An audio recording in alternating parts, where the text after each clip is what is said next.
তুমি আমাকে ইগনোর করছো মেয়ে। এই মন্ত্রী আদৃত মাহমুদকে ইগনোর করছো। তোমার সাহস দেখে অবাক হচ্ছি আমি। কোনো প্রকার ভাবান্তর হলো না নাহারের। নিজ কাজে মগ্ন থাকলো সে। কাজটা আহামরি কিছু নয়, ফোনে বন্ধু বান্ধবের সঙ্গে চ্যাটিং করছে। সময় পেলেই এই রেস্টুরেন্টে আসে সে। কিছু সময় থেকে আবার চলে যায়। নিরিবিলি হওয়ার কারণে এই রেস্টুরেন্ট পছন্দের নাহারের। রাগে ফেটে যাচ্ছে আদিত। মন চাইছে সামনে বসা মেয়েটাকে কচা চিবিয়ে খেতে। সেটা করতে না পেরে টেবিলে জোরে ঘুষি মারে। রেস্টুরেন্টে বসা মানুষজন বিরক্তিকর মুখে তাকালো তাদের দিকে। মাস্ক ক্যাপ পরে থাকার কারণে আদিতাকে চেনার কোনো উপায় নেই। বিরক্তিতে সূচক উচ্চারণ করলো নাহার। ফোনটা লক করে চোখ ছোট ছোট করে তাকালো আদিতের দিকে। কিছু বলছিলেন মিস্টার মাহমুদ? রাগের মাত্রা আকাশচুম্বী হলো আদিতের। নিচু গলায় কিন্তু তাতে দাঁত চেপে রাগ মিশ্রিত কণ্ঠে বলল, আমি কি বললাম তুমি শুনতে পাওনি? নাহার উত্তর না দিয়ে মুখ ঘুরিয়ে ওয়েটারকে ডাকলো। 1 কাপ কফি প্লিজ।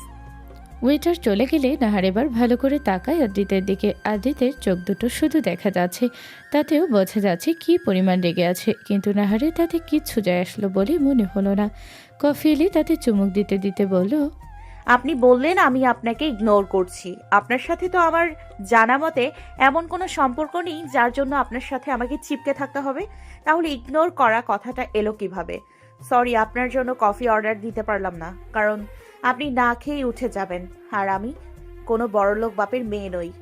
সত্যি সত্যি আদিত আর এক মুহূর্ত থাকলো না। রাগে গজ গজ করতে করতে উঠে চলে গেল। আদিতের যাওয়ার পানে তাকিয়ে নাহার নিজ মনে বলে উঠল, আপনি অন্য মেয়েদের ক্রাশ হতে পারেন মিস্টার মাহমুদ, কিন্তু এই নাহারের নয়। একের পর এক পাঞ্চিং ব্যাগে পাঞ্চ করছে আদিত। রাগ কমছেই না তার। একজন মন্ত্রী হয়ে বেহায়ের মতো সে নাহারের পেছনে ঘুরছে, অথচ এই মেয়ে তাকে পাত্তাই দিচ্ছে না। আর্য এসে কোনো মতে থামায় তাকে। ভাই কি করছেন এসব? তুই দেখলি আরজু, ওই মেয়ে আমাকে পাত্তাই দিল না, আদৃত মাহমুদকে পাত্তা দিল না। এরকম সিংহের মতো গর্জালে হরিণকে নিজে এসে ধরা দিবে? বিড়বিড় করে বলল আর্য। তবে আদিতের কান অব্দি ঠিকই পৌঁছালো। ভ্রুকুচকে তাকালো আদিত। কিছু না বলার ভান করলো আর্য। তুই কি বলতে চাইছিস? আমি ওর সামনে বিড়ালের মতো মিউ মিউ করব? হ্যাঁ সূচক মাথা নাড়ায় আর্য। চোখ শুরু করে আর্যকে দেখে আদিত। আর্য চলে যায়। আদিত ভাবে মেয়েটার মায়ে সে কিভাবে পড়েছিল। নেহার মোটেও অন্য আর 5টা মেয়ের মতো নয়, যেখানে কিনা মন্ত্রী আদিত মাহমুদ বলতে পাগল মেয়েরা। সেখানে নাহার নামক মেয়েটা তাকে সহ্যই করতে পারে না। পরন্ত এক বিকেলে ফুটপাতের শিশুদের খাবার খাওয়াতে দেখেছিল নাহারকে। পরনে ছিল সাদা শাড়ি। খোঁজখবর নিয়ে জানতে পেরেছিল সেদিন নাহারের মায়ের মৃত্যুবার্ষিকী ছিল। মেয়েটাকে মুগ্ধ হয়ে দেখেছিল আদ্রিত। ধীরে ধীরে ভালোবাসা জন্মায় মেয়েটার প্রতি। মধ্যবিত্ত ঘরের মেয়ে নাহার টিউশনি করে নিজের এবং পরিবারের খরচ চালায়। চাকরির জন্য অনেক জায়গায় ইন্টারভিউ দিচ্ছে। পরিবারে দাদা দাদি আর ছোট ভাই সিনু মামারা গিয়েছে তাকে জন্ম দেওয়ার সময়। বাবার খোঁজ জানে না সে, এমনকি কোনোদিন দেখেওনি। দাদা দাদির থেকে শুনেছে নাহারের জন্মের সময় তার মা মারা যাওয়ার কারণে তার বাবা তাকে না দেখে চলে গেছে। কোথায় গেছে কেউ জানে না। স্ত্রীকে ভীষণ ভালোবাসতেন তিনি। কোনোদিন আর তাদের কাছে ফিরে আসেনি। নাহার কোনোদিন দাদা দাদির কাছে জানতেও চায়নি বাবার বিষয়ে। সিনু তার নিজের ভাই নয়। রাস্তায় বিধ্বস্ত অবস্থায় পেয়েছিল সিনুকে। তখন সিনুর বয়স ছিল 2 আর এখন 9। স্কুল থেকে নিতে এসেছে সিনুকে। মন্ত্রীকে নিজের দিকে আসতে দেখে বিরক্তিতে মুখ কুচকে গেল নাহারের। আদিতকে দেখে চেনার উপায় না থাকলেও নাহার ঠিকই চিনল। রিকশার জন্য দাঁড়িয়ে আছে নাহার। শোনো মেয়ে। নাহার, নাহার আমার নাম। কাট কাট কণ্ঠে বলল নাহার। রাগ উঠল আদ্রিতের। চোখ বন্ধ করে নিজেকে নিয়ন্ত্রণ করলো। কোনোভাবেই সে রাগ দেখাবে না। সে যাই হোক, এখানে দাঁড়িয়ে আছো কেন? রিক্সাওয়ালা মামারা আমাকে বলল এখানে দাঁড়িয়ে অপেক্ষা করতে। তার শাহবাগ থেকে একটু ঘুরে আসবে। আজকাল দেখি মন্ত্রীরা রাস্তায় এসে পথচারীদের এসবও জিজ্ঞেস করে। মুখ বাঁকিয়ে বলল নাহার। একবারও তাকালো না আদ্রিতের দিকে। সোজা কথার সোজা উত্তর দিতে পারো না মেয়ে? বাঁকা উত্তর দিলাম বুঝি? রিকশা দাঁড় করিয়ে সিনুকে নিয়ে উঠে পড়ল। যেতে যেতে বলে গেল, শুনুন মিস্টার মাহমুদ, রাজনীতি আমার 2 চোখে বিষ এবং রাজনীতিবিদরাও। তাই বলছি আমার পিছু ছেড়ে দিয়ে নিজের কাজ করুন। আমার পেছনে ঘুরে কোনো লাভ হবে না। নিজের মতো চলে গেল নাহার। পিছনে ফেলে গেল আদিতকে। আদিত রাগান্বিত মুখে মুচকি হেসে নাহারের উদ্দেশ্যে বলল, আদ্রিতের প্রেম পুকুরে তোমাকে ভাসাবই প্রেয়সী। এর জন্য যদি আমাকে তোমার পিছনে ঘুরতে হয় তাতে ক্ষতি কি? তুমি তো আমারই। সিনুকে নিয়ে বাড়িতে ঢোকা মাত্রই মেজাজ খারাপ হয়ে গেল নাহারের। দাদির সাথে বসে আছে নাহারের ফুপি শরীফা বেগম, পাশেই তার একমাত্র ছেলে তুহিন। নিজের ঘরে যাওয়ার জন্য পা বাড়ালো নাহার, কিন্তু ফুপির কথাই থেমে গেল। শরীফা বেগম পান চিবোতে চিবোতে বললেন, আদব কায়দে কি সব খেয়েছিস? আমাকে চোখে পড়ছে না? পিছু ফিরল না নাহার। কোনো জবাব না দিয়ে গটগট পায়ে নিজের ঘরে চলে গেল। শরীফা বেগম মুখ বাঁকালেন, ছেলেকে ইশারায় বললেন নাহারের কাছে যেতে।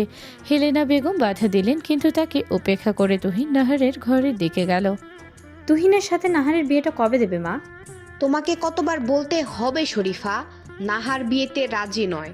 তোমার নেশাখোর ছেলেকে কোনোভাবেই বিয়ে করবে না নাহার। খবরদার মা, আমার ছেলেকে নেশাখোর বলবে না। লাখে একটা আমার সোনার টুকরো ছেলে। তোমার নাতনিরা তো কিসের দেমাগ? সেধে ওকে ছেলের বউ করতে চাইছি। আমার ছেলের পেছনে মেয়েরা লাইন লেগে আছে। তাহলে সেই মেয়েদের লাইন থেকে একটা মেয়ের সাথে বিয়ে করিয়ে দাও। থতমত খেয়ে গেল শরীফা বেগম। মায়ের সাথে কথাই কখনো পেরে ওঠে না, তবুও নানাভাবে বোঝাতে চেষ্টা করতে লাগলো হেলেনা বেগমের এক কথা, তার নাতনি রাজি হলেই বিয়ে দিবে। শরীফা বেগম জানেন এটা অসম্ভব। নাহার কোনোদিনও রাজি হবে না। ঘরে এসে সবেমাত্র একটু বসেছে নাহার, নিজের অতি নিকটে কারো অস্তিত্ব টের পেল। নাহারের বুঝতে বাকি রইল না কে। পিছনে ফিরে ছাটিয়ে চর বসালো তুহিনের গালে। হঠাৎ আক্রমণে তাল সামলাতে না পেরে তুহিন নিচে পড়ে গেল। আমি কিছু করে ফেলার আগেই বের হ আমার ঘর থেকে। চিৎকার করে বলল নাহার। অতিরিক্ত রাগের ফলে নাক তিরতির করে কাঁপছে, চোখে মুখে স্পষ্ট ফুটে উঠেছে রাগ। তুহিনকে সেভাবেই থাকতে দেখে কলার ধরে দাঁড় করালো। ধাক্কা মেরে নিজের ঘর থেকে বের করে দরজা লাগিয়ে দিল নাহার। রাগ ঘৃণায় গা রিডি করছে। ছোটবেলায় নানানভাবে নিজের ফুপুর ছেলের কাছে হেনস্থা হয়েছে নাহার, মনে পড়তেই গা গুলিয়ে আসছে। ওয়াশরুমে চলে গেল নাহার, চোখে পানি চিকচিক করছে। তুহিন হতভম্ব হয়ে দাঁড়িয়ে আছে ঘরের বাহিরে, এখনো বুঝে উঠতে পারছে না এসব কি হলো। তার সামনে নাহার ভয়ে সবসময় গুটিসুটি হয়ে থাকতো, সেই মেয়ের হঠাৎ এমন রূপ ভীষণভাবে নাড়িয়ে দিয়েছে তাকে। রাগে নাহারের দরজায় করাঘাত করে একবার। তোকে আমি দেখে নিব নাহার, তুহিনের গায়ে হাত দেওয়ার ফল তুই পাবি। তুহিনের ঠোঁটের কোণে রক্ত দেখে শরীফা বেগম অস্থির হয়ে উঠলেন, গালে হাত দিয়ে বলেন, কি হয়েছে তোর বাবা? দেখো কারো কাছ থেকে থাপ্পড় খেলো নাকি। তোর ছেলেকে সাবধান করবি। যাকে এতদিন দুর্বল ভেবে এসেছে সে আর আগের মতো দুর্বল নেই। হাত পা ভেঙে ঝুলিয়ে রাখবে। ব্যঙ্গ করে বলল হেলেনা বেগম। তুহিন রেগে তার দিকে তাকালো, হনহনিয়ে বেরিয়ে গেল বাড়ি থেকে। পিছনে শরীফা বেগমও ছুটলেন। আমাকে বিয়ে কবে করাবে বাবা? চোখ গোল গোল করে আদিতের দিকে তাকায় জুনায়েদ সাহেব। খাবার পরিবেশন করতে থাকা আয়েশা বেগমের হাত থেমে যায়, তিনিও অদ্ভুত দৃষ্টিতে তাকান ছেলের দিকে। এভাবে তাকানোর কিছু হয়নি। আমার যে 2 বাচ্চার বাপ হওয়ার বয়স হয়েছে সেটা কি তোমাদের চোখে পড়ে না? কাশি উঠে যায় জুনায়েদ সাহেবের, তাকে পানি এগিয়ে দেন আয়েশা বেগম। ঢকঢক করে পানি শেষ করেন তিনি। তোমরা যদি দিতে না পারো তাহলে বলে দাও, আমি না হয় বিয়ে করে তোমাদের বৌমাকে নিয়ে আসবো। নির্লজ্জ ছেলে। বিয়ে করতে চাইলে বুঝি নির্লজ্জ হয়ে যায় মানুষ? তাহলে তো তুমিও নির্লজ্জ। দাদুর থেকে শুনেছিলাম তুমিও নাকি মাকে বিয়ে করার জন্য উঠে পড়ে লেগেছিলে। ছেলে তো তার বাপের মতোই হবে। মিঠে মিঠে হাসছেন আয়েশা বেগম। নিজেকে আর পচাতে না দিয়ে জুনায়েদ সাহেব আসিফকে বললেন, সবাই মন্ত্রী হয়েছ, আর কটা দিন যেতে দাও তারপর তোমার জন্য মেয়ে দেখছি। মেয়ে দেখতে হবে না, মেয়ে পছন্দ করাই আছে। তুমি শুধু বিয়ের প্রস্তাব নিয়ে যাবে। বিয়ে ঠিক করে না আসতে পারলে মাকে নিয়ে অন্য বাসায় উঠবো আমি, তারপর তুমি একাই থেকো। খাবার শেষ করে উঠল আদ্রিতা। ঠান্ডা মাথায় বাবাকে হুমকি দিয়ে চলে গেল। পার্টি অফিসে যেতে হবে তাকে। হ্যাবলার মতো চেয়ে থাকলো জুনায়েদ সাহেব। উচ্চস্বরে হেসে উঠল আয়েশা বেগম। অসহায় হলো জুনায়েদ সাহেবের মুখ। এখন যদি মেয়ের বাড়ি রাজি না হয় তাহলে তাকে তার প্রাণপ্রিয় সহধর্মিনী থেকে আলাদা থাকতে হবে। না, এটা কোনোভাবেই সম্ভব নয়। মেয়ের বাড়ি অবশ্যই রাজি হবে। আজকেও চাকরির ইন্টারভিউ আছে নাহারের, এটা খুব সম্ভবত 13 নাম্বার। ইন্টারভিউ রুম থেকে বেরিয়ে মেজাজ খারাপ হয়ে আছে নাহারের। আগেরগুলোর মতোই এবারও একই কাহিনী। ইন্টারভিউ রুমের লোকদের কোনজোর বাজে প্রস্তাব। তাছাড়া আগে থেকে মামা কাকার পাওয়ার খাটিয়ে চাকরিটা কেউ পেয়ে গেছে। বাহিরে ঝুম বৃষ্টি নেমেছে। রাস্তা দিয়ে হাঁটতে হাঁটতে চিৎকার করে কথা শোনাচ্ছে ইন্টারভিউ রুমে থাকা লোকগুলোকে। ভিজে জুবুথুবু হয়ে গেছে সে। অন্ধকার প্রায় নেমে এসেছে। নিজ মনে এদিক সেদিক করে হাঁটছে নাহার। হঠাৎ থেমে গেল সে। এমনি এমনি থামেনি। সামনে তুহিন সহ আরও দুটো ছেলে। বৃষ্টি প্রায় থেমে গেছে। আশেপাশে তাকিয়ে দেখে একটা নির্জন গলির মধ্যে চলে এসেছে সে। বৃষ্টিতে ভেজা অভ্যেস নেই নাহারের। বৃষ্টিতে ভিজলে কিছু সময়ের মধ্যেই শরীর দুর্বল হয়ে যায় তার। তুহিন সহ বাকি ছেলে দুজন এগিয়ে আসছে তার দিকে। নাহার দেখল, কিন্তু ঠাই সেখানেই দাঁড়িয়ে থাকলো। মনে হচ্ছে এক্ষুনি পড়ে যাবে সে। তুহিন বিশ্রীভাবে হাসছে। নাহারকে যেন চোখ দিয়ে গিলে ফেলছে। নাহারের গায়ে হাত দেওয়ার আগে কারো শক্ত হাতের ঘষিতে পিছনে ছিটকে পড়ল। নাহারের চোখ বন্ধ হয়ে আসছে। পড়ে যাওয়ার আগে কেউ নিজ বাহু ধরে আগলে নিল তাকে। কোলে তুলে নিয়ে বসিয়ে দিল গাড়িতে। চোখ খুলে নিজেকে নিজের ঘরেই আবিষ্কার করলো নাহার। সিনু দাদা দাদি পাশে বসে আছে। নিজের শরীর গরম অনুভব করলো। বুঝতে পারলো জ্বর এসেছে। মাথা ব্যথার এবং শরীর দুর্বল থাকার কারণে উঠতে পারলো না। ঘড়ির দিকে নজর পড়তেই দেখলো সকাল 8টা বাজে। অবাক হলো। গতকালের কোনো কিছুই মাথায় নেই তার। দুর্বল কণ্ঠে প্রশ্ন ছুড়ল, কি হয়েছিল আমার? আর আমি তো ইন্টারভিউ। থেমে গেল নাহার। গতকালই সবকিছুই মস্তিষ্কে হানা দিল। মনে পড়ে গেল সবকিছুর আগে থরথর করে কেঁপে উঠল সে। ভয় পেয়ে গেল হেলেনা বেগম এবং ওবায়দুল সাহেব। হেলেনা বেগম নাতনির মাথায় হাত রাখলো। আদুরে গলায় বলল, শরীর খারাপ লাগছে নাহার? জ্বর তো এখনো ছাড়েনি। বল, খারাপ লাগছে? তুহিন ভাই কোথায়? রাগের আভাস দেখা গেল হেলেনা বেগম এবং ওবায়দুল সাহেবের মুখ জুড়ে। জেলে? দাদুর দিকে সরু চোখে তাকালো নাহার। মাথা নিচু করে আছেন তিনি। কথা বাড়ালো না নাহার। ফ্রেশ হবে বলে তাদের ঘর থেকে বের করলো। পর মুহূর্তে আবার মাথায় প্রশ্ন নাড়া দিল, সে কিভাবে বাড়িতে এলো? জ্ঞান হারানোর আগে কোনো একজন সুঠাম দেহের অধিকারী পুরুষের বাহুডোরে নিজেকে রেখেছিল। মুখ দেখতে পায়নি সে। সিনু এখনো ঘরে। তাই তালেই প্রশ্ন করে বসলো সে, আমাকে কে বাসায় দিয়ে গেছে ভাই? অন্য সকল বাচ্চাদের থেকে কিছুটা আলাদা সিনু। সবসময় চুপচাপ থাকে। বোন ছাড়া কারোর সাথে কথা বলে না। অন্য মানুষের থেকে দূরত্ব বজায় রাখে। আমি তাকে চিনি না আপু। আচ্ছা, হাজারটা প্রশ্ন মাথায় নিয়ে ফ্রেশ হতে ওয়াশরুমে ঢুকলো নাহার। ভাবছে সেই অচেনা মানুষটি না থাকলে তার কি হতো? নিজের ফুফাতো ভাই কিনা? ঘৃণায় সর্বঙ্গ গুলিয়ে উঠছে নাহারের। বৃষ্টি না থাকলে হয়তো সে নিজে উচিত শিক্ষা দিতে পারত তুহিনকে। বৃষ্টির কথা মাথায় আসতে ভয়ে চুপসে যায় নাহার। বৃষ্টির প্রতি আতঙ্ক সৃষ্টি হয়েছে তার ভিতরে। মনে করতে চায় না সে এরকম কোনো এক বৃষ্টিতে সিনুকে পেয়েছিল সে।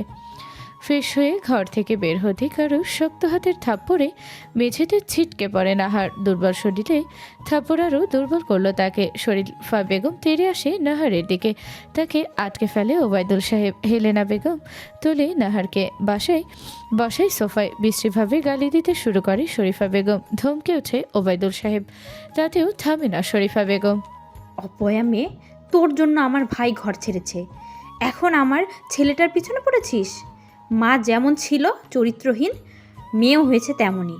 নাহার মুখ বুজে সহ্য করে, কিন্তু শরীফা বেগমের শেষোক্ত কথা শুনে রক্ত লাল চোখে তাকায় শরীফা বেগমের পানে। শান্ত কণ্ঠে শুধায়, অতীত টেনে আনতে চাইছো ফুফু? মুহূর্তেই থেমে যায় শরীফা বেগম। তেজ না কমিয়ে নাহারকে বলে, আমার ছেলেকে কেন ফাঁসিয়েছিস? এক্ষুনি চল আমার সাথে, কেস তুলে নিবি। লজ্জা হওয়া উচিত তোমার ফুফু। কেস তুলব না আমি, যদিও বা আমি কেস করিনি। তোমার কি একটুও খারাপ লাগে না ফুপু আমার জন্য? আমি তো তোমার নিজের ভাতিজি। তোমার ছেলে ছোটবেলা থেকে নানাভাবে আমাকে হেনস্থা করেছে। বলো, তোমাকে আমি এসব বলিনি? বলো, তুমি তখনও আমাকে দোষারোপ করেছো। আর গতকাল যখন তোমার ছেলে আমার সম্মানের দিকে হাত বাড়ালো, তখন কি ওকে জেলে দেওয়া উচিত হয়নি? তুমি যদি ছোট থেকে ওকে শাসনে রাখতে, তাহলে আজও নিজের মামাতো বোনের সাথে এমন কিছু করার সাহস পেত না। আমি কেন, কোনো মেয়ের সাথেই এমন করার সাহস পেত না। তোমার জন্য তোমার ছেলে এমন হয়েছে ফুফু, ওর শাস্তি পাওয়া আবশ্যক। অসুস্থ শরীরে এত কথা বলার কারণে আরও অসুস্থ হয়ে যায় নাহার। ওবেদুল সাহেবের কথাই নাহারকে ঘরে নিয়ে যায় হেলেনা বেগম। যাওয়ার আগে নাহার একবার তাকায় ফুপুর দিকে। তোমার ছেলের যত শাস্তির ব্যবস্থা আমি করব শরীফা। আমি যদি প্রথমে কোনো পদক্ষেপ নিতাম তাহলে এত সাহস দেখাতে পারতো না। ভেঙে পড়েন শরীফা বেগম। তুহিন একমাত্র আদরের ছেলে, তার কোনো কিছুর কমতি রাখেননি কখনো। বিয়ের কয়েক বছর পর তুহিনের আগমন। যে করেই হোক ছেলেকে জেল থেকে বের করবেন তিনি। আদিতাকে আপাদমস্তক পর্যবেক্ষণ করছে আর্য। পার্টি অফিসে এসেছে, দেখছে রেগে আগুন হয়ে আছে আদিত। দলের কয়েকটা ছেলে ইতিমধ্যে রাগের শিকার হয়েছে। আর্য তাদের নিষেধ করেছে যেন আদিতের রাগ না কমা অবধি আসিফের সামনে না আসে। আরজু, আমি একজন মন্ত্রী হয়েও যদি কোনো মেয়েকে তুলে এনে বিয়ে করি তাহলে কি হবে? চোখ দুটো রসগোল্লার মতো বড় হয়ে যায় আর্যুর। আজিত তার দিকেই উত্তরের আশায় তাকিয়ে আছে। শুকনো ঢোক গেল আর্য। আজিত ফের বলল, ওই মেয়েকে তুলে এনে বিয়ে করতে হবে। রক্তেরা মেয়ে জীবনেও সোজা কথায় রাজি হবে না। আর্য এবার বুঝলো আদিতের কথার অর্থ। সে খানিকটা এগিয়ে এলো আদিতের দিকে, তারপর আদিতকে ভালো করে দেখলো। ভ্রু কুচকে ফেললো আদিত। স্যার, প্রস্তাব পাঠান আগে। আপনি মন্ত্রী, অবশ্যই ম্যাডামের পরিবার রাজি হবে। এটা বলার জন্য আমার মুখের সামনে আসলে তুমি? আর্য আবারও নিজের জায়গায় এসে বসলো। প্রশ্ন করতে ইচ্ছে করলো আদিত এত রেগে আছে কেন, কিন্তু করলো না, হিতে আবার বিপরীত না হয়ে যায়। আর্যকে দরকারি কাজে পাঠিয়ে চেয়ারে হেলান দিয়ে বসলো আদিত। চোখ জোড়া বন্ধ করতেই ভেসে উঠল প্রেয়সীর ভেজা মুখখানি। সন্ধ্যার দিকে একটা কাজে যাচ্ছিল আদিত। নাহারও সেই পথে ছিল। হঠাৎ নাহারের সামনে তিনটে ছেলেকে দেখে অবাক হয়েছিল আদিত। তার উপর আবার নাহার ভিজেছে বৃষ্টিতে। দূর থেকে তুহিনকে দেখে স্বস্তি পায়। তুহিন যে নাহারের ফুফাতো ভাই সেটা জানে, কিন্তু যখন ভালো করে সব কিছু দেখলো মাথায় রক্ত উঠে গেল আদিতের। তড়িৎ সে নাহারের কাছে এলো, তাকে গাড়িতে বসিয়ে দিয়ে ফিরল তুহিনদের পানে। তুহিন আশা করেনি মন্ত্রীকে দেখবে এই সময় এই জায়গায়। তুহিনের সাথে থাকা ছেলেগুলো তৎক্ষণাৎ পালাতে চায়, কিন্তু আদ্রিতের সাথে থাকা গার্ডরা ততক্ষণে ঘিরে ফেলেছে তাদের। ইচ্ছে মতো মারে তুহিনকে আদ্রিত, পারলে মেরে ফেলে, কিন্তু গার্ডরা তাকে আটকে দেয়। তারা পুলিশ স্টেশন নিয়ে যায় তাদের। গাড়িতে ফিরে আদ্রিত দেখে নাহার অজ্ঞান হয়ে গেছে। গাড়িতে থাকা নিজের এক্সট্রা কোট দিয়ে নাহারকে জড়িয়ে নেয় নিজের সাথে। চোখ মুখে পানি ছিটিয়ে দেয়। জ্ঞান ফিরলেও নিজের মধ্যে নেই নাহার। গরম হয়ে এসেছে তার শরীর। আশ্চর্য হয় আদ্রিত, এতটুকু সময়ের মধ্যে প্রচণ্ড জ্বর এলো মেয়েটার। থর থর করে কাঁপছে নাহার। গুটিসুটি হয়ে লেপটে যায় আদ্রিতের বুকে। নিজের সাথে মিশিয়ে নিয়ে গাড়ি ড্রাইভ করে আদ্রিত। একেবারে এসে থামে নাহারদের বাড়ির সামনে। আগেই মেডিসিন আনতে পাঠিয়েছে গার্ডদের, তারাও এসে পড়েছে। কোলে তুলে নিয়ে বাড়ির কলিং বেল বাজায়। দরজাটা খোলে সিনু। আদ্রিতকে সে যতবার দেখেছে ততবারই আদ্রিতের মুখে মাস্ক থাকতো, ফলে এবার মাস্ক ছাড়া দেখে বুঝতে পারলো না বোনের সাথে এটা কে। তোমার দাদু দাদি কোথায়? ঘরে। সিনুর ছোট্ট জবাব। আদ্রিত ঘরে শুয়ে দিল নাহারকে। ততক্ষণে নাহারের দাদি উপস্থিত হয়েছে। নাতনিকে এই অবস্থায় দেখে অস্থির হয়ে ওঠে তারা। ওষুধ বিছানার পাশে রাখে আদ্রিত। উল্টো দিকে ফিরে মাস্ক পরে নেয়। সিনু বোনের কাছে তাকে আর খেয়াল করে না। নাহারের দাদুর সাথে কথা বলে বেরিয়ে যায় সে। ফোনের শব্দে বের হয়ে ভাবনা থেকে বাবা কল করেছে। এই সময় কল করেছে কেন? রিসিভ করতে ওপাশ থেকে ভেসে আসে বাবার গম্ভীর গলা। পুরো ঘর জুড়ে জিনিসপত্র ভেঙে চুরে পড়ে আছে। বিছানায় শান্ত হয়ে শুয়ে আছেন জেমা বেগম। তার এক হাত ধরে রেখেছে আদ্রিত। ঘুমন্ত জেমা বেগমের দিকে এক দৃষ্টিতে চেয়ে আছে সে। সামনে জুনায়েদ সাহেব আর আয়েশা বেগম। জুনায়েদ সাহেবের মুখ গম্ভীর, তিনি দাঁড়ান না সেখানে, বের হয়ে যান ঘর থেকে। আসিফ আর আয়েশা বেগম সেদিকে তাকিয়ে চাপা দীর্ঘশ্বাস ফেলে। এভাবে আর কতদিন আদৃত? তোমার বাবা যত উপরে শক্ত দেখাক, আমি তো জানি তিনি ভেতরে ভেতরে কতটা কষ্ট পাচ্ছেন। বাবার কাছে যাও। কথা না বাড়িয়ে চলে গেলেন আয়েশা বেগম। আদ্রিত জেমা বেগমের মাথায় হাত রাখলো। ঘুমের মধ্যে বিড়বিড় করছেন তিনি। আসিফের অজানা নয় কি বলছেন জেমা বেগম। একে একে ঘরে সবকিছু গুছিয়ে ফেলে আদ্রিত নিজ হাতে। সবকিছুর মাঝে হাত চলে আসে একটা ফটো ফ্রেম। ভেঙে গিয়েছে, কিন্তু ভেতরের ছবিটা এখনও অক্ষত। হাস্যজ্জ্বল জেমা বেগমের সাথে ছোট্ট একটা বাচ্চা, বয়স 2 বছর প্রায় হবে। সাথে জেমা বেগমের স্বামী নজরুল সাহেব। হাত বুলায় আদির বাচ্চাটার উপর। সে নিজেই বছর 7 আগে ছবিটা তুলেছিল। নজরুল সাহেবের উপর নজর পড়তেই হাত সরিয়ে নেয় আদ্রিত। চোখে মুখে ফুটে ওঠে ক্রোধ। ছবিটার দিকে চেয়ে দাঁতে দাঁত চেপে শুধায়, একমাত্র আপনার জন্য আজ আমার মা সমতুল্য ফুপু মানসিক রোগী, ছোট্ট ভাইয়া আমাদের সাথে নেই, নিজের থেকেও বেশি ভালোবেসেছিল আপনাকে। পরিবারের কথা চিন্তা না করে আপনার হাত ধরে পালিয়েছিল ঘর ছেড়ে। তার প্রতিদান কি দিলেন আপনি?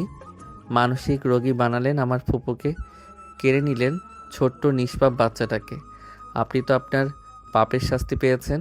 প্রকৃতি নিজ হাতে আপনাকে শাস্তি দিয়েছে, কেড়ে নিয়েছে পৃথিবীর বুক থেকে। কিন্তু আমার ফুপু আজও ভালোবাসে আপনাকে, অপেক্ষায় থাকে আপনার আর আপনাদের ছোট্ট বাচ্চাটার। অন্ধ ভালোবাসা কয়েকটা জীবন নিঃশেষ করে দিয়েছে। ছবিটা থেকে নজরুল সাহেবের ছবিটুকু ছিঁড়ে ফেলে আদ্রিত টুকরো টুকরো করে তাকায় জেমা বেগমের দিকে। তিনি ঘুমের মধ্যে একই কথা বলে যাচ্ছেন। বাবুকে নিয়ে ফিরে এসো আমার কাছে। ভাবে আদ্রিত, কাউকে ভালোবাসলে বুঝি তার পরিণতি এমন হয়? সেও তো এক মেয়েকে ভালোবাসে, তাহলে কি তার পরিণতিও এমন হবে? না, সে ভালোবাসে, তবে চোখে কালো কাপড় বেঁধে অন্ধের মতো নয়। জুনায়েদ সাহেব নিজ ঘরে দেয়ালে বাবা মায়ের ছবি টানানো সেদিক পানি তাকিয়ে আছেন। সেদিন যদি বিয়ের আসর থেকে তার বোন পালিয়ে না যেত, তাহলে হয়তো আজকে তার বাবা তাদের সাথেই থাকতো।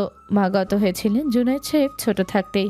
হৃদরোগে আক্রান্ত ছিলেন জুনায়েদ সাহেবের বাবা। বিয়ের আসর থেকে মেয়ে পালিয়ে যাওয়ার ধাক্কা সহ্য করতে পারেননি তিনি। ফলস্বরূপ ত্যাগ করেন পৃথিবীর মায়া।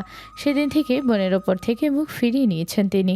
জেমা, তুই একবার যদি বলতিস অন্য কাউকে ভালোবাসিস, তাহলে আমি নিজে দাঁড়িয়ে থেকে তোর সাথে তোর বিয়ে দিতাম। কিন্তু তুই কি করলি? কোনোদিন ক্ষমা করবো না তোকে। কেটেছে 2 দিন। জুনায়েদ সাহেবের মুখ ফ্যাকাশে, মিটি মিটি হাসছে আয়েশা বেগম।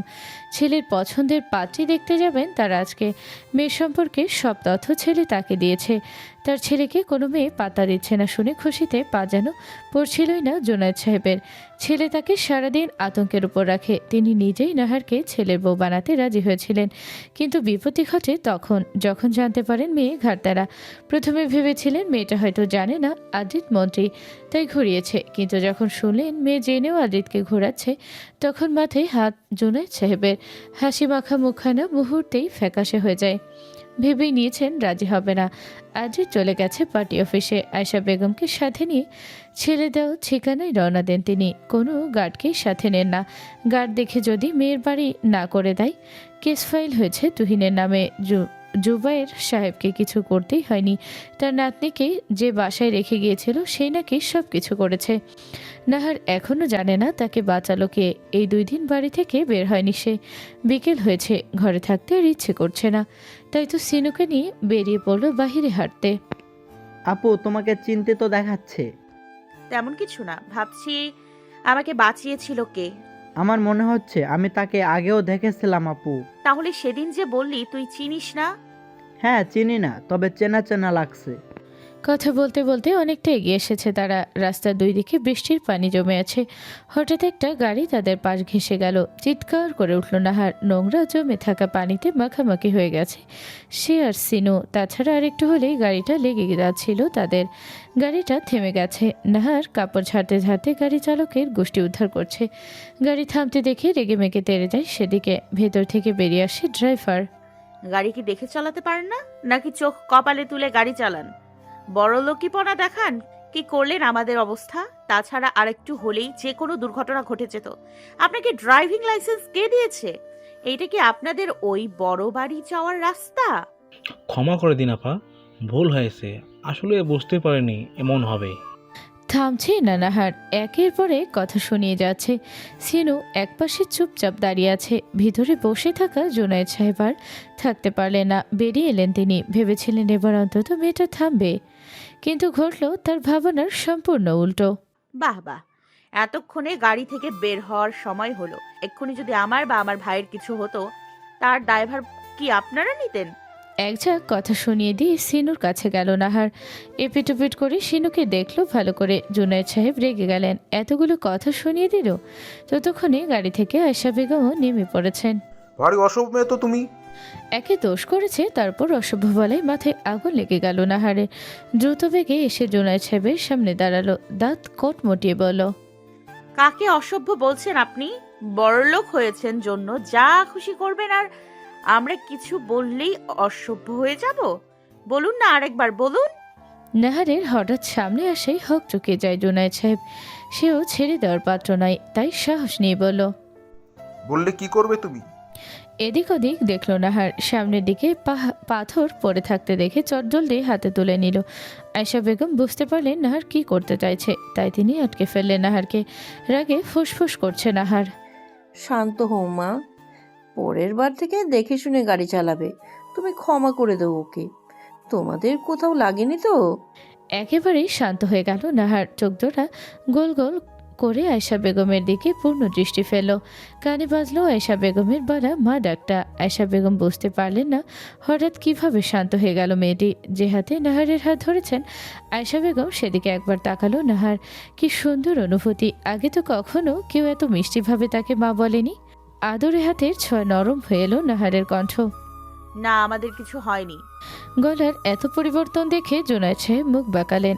এতক্ষণ কি কর্কশ কণ্ঠ ছিল, কান ঝালাপালা হয়ে যাচ্ছিল তার। আয়েশা বেগম হাত রাখলেন নাহারের গালে। কেঁপে উঠল নাহার। আয়েশা বেগম তৎক্ষণাৎ হাত সরিয়ে নিলেন। তোমার শরীর খারাপ লাগছে? চলো তোমাকে বাড়ি পৌঁছে দিই। না না না, আমি ঠিক আছি, আপনারা যেতে পারেন। গাড়িতে উঠে পড়ল সবাই। আয়েশা বেগম যাওয়ার আগে একবার দুই ভাই বোনের মাথায় হাত বুলিয়ে দিলেন।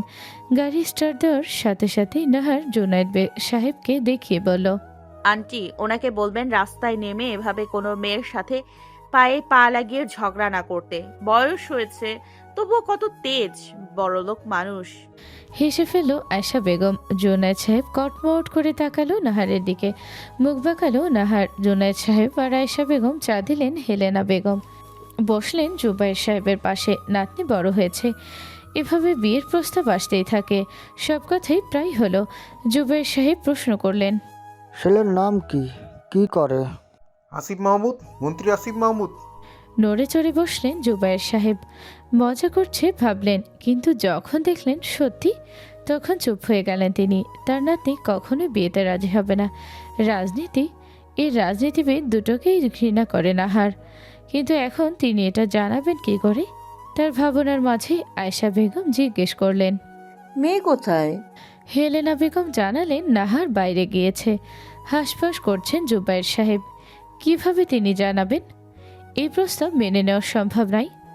জুনায়েদ সাহেব বুঝলেন কিছু বলতে চাইছেন। না করে দিবে নাকি এখন? আমার নাতনি রাজনীতি আর রাজনীতিবিদ দুটাকে বেশ অপছন্দ করে। জুনায়েদ সাহেবের মনে হলো জুবাইর সাহেব কথাটার মাধ্যমে প্রস্তাবটা নাকচ করে দিলেন। তিনি কিছুতেই হাল ছাড়বেন না। জুবাইর সাহেবকে কিছু বলার আগে দরজার দিকে নজর গেল। দাঁড়িয়ে পড়লেন তিনি। তুমি এখানে? মুখোমুখি দুজন মানুষ একে অপরের দিকে কটমট চোখে তাকিয়ে আছে, পারছে না একে অপরকে চোখ দিয়ে গিলে ফেলতে। নাহার নিজ বাড়ির সামনে সে গাড়িকে দাঁড়িয়ে থাকতে দেখে চটজলদি বাড়ির ভেতরে প্রবেশ করে। শুনতে পাই সব কথা। তখন থেকে রাগে ফুঁসছে, কাপড়ও পাল্টায়নি। জুনায়েদ সাহেব যখন জানতে পারলেন ছেলের পছন্দের মেয়ে এবং তারা যাকে বৌমা করে নিয়ে যেতে এসেছে সেই এই মেয়ে, তখন থেকে মুখটা গোল আলুর মতো হয়ে গেছে। নাহার এতক্ষণে জেনে গেছে যে ওনারা আসিফের মা বাবা। কোনো রকম ভনিতা না করে সোজাসাপটা তাদের মুখের উপর বলল, আমি রাজি না। এতক্ষণ রেগে থাকা জুনায়েদ সাহেবের চোখ মুখ মুহূর্তেই থমথমে হয়ে গেল। নাহার দেখল সেই পরিবর্তন, কিন্তু সে নিজের কথায় অনড়। বড়লোক মানুষ, দুই চোখের বিষ, তার উপর আবার রাজনীতিবিদ, একেবারেই সম্ভব নয়। আয়েশা বেগম এসে পাশ ঘেঁষে বসলেন নাহারের। এক হাত নিজের দুই হাতের মুঠোয় নিলেন। স্নেহ ভালোবাসা মিশ্রিত কণ্ঠে শুধালেন, কেন রাজি হচ্ছ না তুমি মা? আবার সে এক অনুভূতি। শক্ত চোখ করা নরম করে তাকালো নাহার আয়েশা বেগমের দিক পানে। নিজেকে ধাতস্থ করে বলল, রাজনীতি এর রাজনীতিবিদ দুটোকেই ঘৃণা করি আমি, আর বড়লোক মানুষদের সহ্য হয় না আমার। যতটা পারল শক্ত গলায় বলল নাহার। গলে গেলে হবে না, নিজের কথায় অনড় থাকতেই হবে। আয়েশা বেগমের হাত থেকে নিজের হাত ছাড়িয়ে নিয়ে ঘরে চলে গেল। যাওয়ার আগে জুনায়েদ সাহেবকে মুখ বাঁকাতে ভুলল না। ভিতরে ভিতরে বেশ অপমানিত বোধ হচ্ছে জুনায়েদ সাহেবের। আবার মেয়েটাকে ছেলে বউ হিসেবে ভালোই লেগেছে। যে করেই হোক বিয়ে পাকা করে যেতে হবে, না হলে এই বয়সে এসে বউ ছাড়া হতে হবে। ছেলে তার এক কথার মানুষ। যখন বলেছে এই মেয়েকে বিয়ে করবে মানে করবেই, যে কোনো উপায়ে। এখন যদি সোজা কথায় রাজি না হয় তাহলে তুলে নিয়ে যেতেও ভাববে না। থমথমে পরিবেশ। জুবাইর সাহেব বেশ ইতস্তত করছেন। এরকম একটা পরিবারকে না করার দুঃসাহস দেখালো তার নাতনি। তিনি অত্যন্ত বিনীত কণ্ঠে বললেন, ক্ষমা করবেন ওর আচরণের জন্য। আমি না হয় বুঝিয়ে বলবো। শরীফা বেগম এসেছিলেন নাহারকে বোঝাতে, যেন কেস তুলে নেয়, কিন্তু তিনি ভিতরের কথা শুনে বাহিরেই দাঁড়িয়ে যান। শরীর জ্বলে যাচ্ছে। তার একমাত্র ছেলেকে জেলে ঢুকিয়ে এখন বিয়ের কথা চলছে। যদিও বা নাহার রাজি হয়নি, তিনি আর ভিতরে ঢুকলেন না, বাহিরে থেকেই চলে গেলেন। কি জানি মাথায় কি ঘুরছে তার। কিছুক্ষণ কথাবার্তার পর চলে গেলেন আয়েশা বেগম এবং জুনায়েদ সাহেব। জুবের সাহেবকে রাজি করেছেন তারা, এখন শুধু মেয়ে রাজি হলেও হলো। জুনায়েদ সাহেব ভিতরে ভিতরে একটু রেগে থাকলেও হাসি মুখে কথা বলেন। সন্তুষ্ট জুবাইর সাহেব এবং হেলেনা বেগম। জুবাইর সাহেব বড় বড় পা ফেলে নাহারের ঘরের সামনে এসে দাঁড়ালেন। তিনি স্থির করেছেন আসিফের সাথে নাহারের বিয়ে দিবেন। ভেতর থেকে দরজা বন্ধ করা। কিছুক্ষণ ডাকাডাকির পরেও খুলল না। অগত্যা তিনি নিজের ঘরে চলে গেলেন। ফোন হাতে রেগে আগুন হয়ে আছে নাহার। গরম মেজাজ আরও গরম করতে আননোন নাম্বার থেকে মেসেজ এসেছে। মেসেজটা পড়তে আরও রেগে উঠেছে নাহার। মেসেজটায় গুটি গুটি অক্ষরে লেখা, আদ্রিতের প্রেম পুকুরে প্রেয়সী তুমি। বুঝতে বাকি রইল না নাম্বারটা কার। আমাকে কি বাজারের মেয়ে পেয়েছেন মিস্টার মাহমুদ? রাজনীতিবিদদের জানা আছে আমার, তাদের স্বভাব চরিত্র কেমন। এখনো বলছে আমার সাথে অন্তত এসব ভালোবাসার খেলা খেলতে আসবেন না। আমি কোনো বাজারে পণ্য নই। নিজেকে কি ভাবেনটা কি আপনি? টাইপ করে আসিফের নাম্বারে সেন্ড করলো। তারপর নাম্বার সরাসরি ব্লক করে ফোনটা বিছানায় আছাড় মেরে অসমে ঢুকলো। এখনও মন্ত্রী কিভাবে এমন হতে পারে? নাহারের সন্দেহ হয় এ আসলে মন্ত্রী তো। নাহারের মনে একবার উকি দেয়, যদি তার বা তার ফ্যামিলির কোনো ক্ষতি করে। এসব রাজনীতিবিদের হাত অবশ্যই কাঁপবে না। আবার পরক্ষণেই ভাবে দেশে কি কোনো আইন নেই নাকি? যতই মন্ত্রী হোক না কেন, অগ্নিরূপে ফোনের স্ক্রিনের দিকে তাকিয়ে আছে আদ্রিত। আর্য থমথমে মুখে বসে আছে। নাহারকে মেসেজ দিয়ে মিটিংয়ে গিয়েছিল আদ্রিত। এসে দেখে নাহারের নাম্বার থেকে রিপ্লাই এসেছে। মনের আনন্দে রিপ্লাই দেওয়া মেসেজটা একটু জোরে পড়া শুরু করে। কয়েকটা শব্দ উচ্চারণ করে হয়ে যায়। আর্য উপস্থিত থাকাই তারও কানে যায়। আদ্রিতের মনে চাচ্ছে এখনই ঠাটিয়ে চড় মারতে নাহারকে। কি সাহস ওই মেয়ের! মেয়েটা কি এটা একটু বেশি বাড়াবাড়ি করে ফেললো না? অতিরিক্ত রাগের ফলে শরীর কাঁপছে তার। মেয়েটাকে ভালোবেসে আপন করতে চাইছে, কিন্তু মেয়েটা তাকে কি ভাবছে? উঠে দাঁড়ায়। আদ্রিত মেয়েটির মুখোমুখি এখনই হতে হবে। আজও বুঝলো কোনো ঝামেলা হতে চলেছে।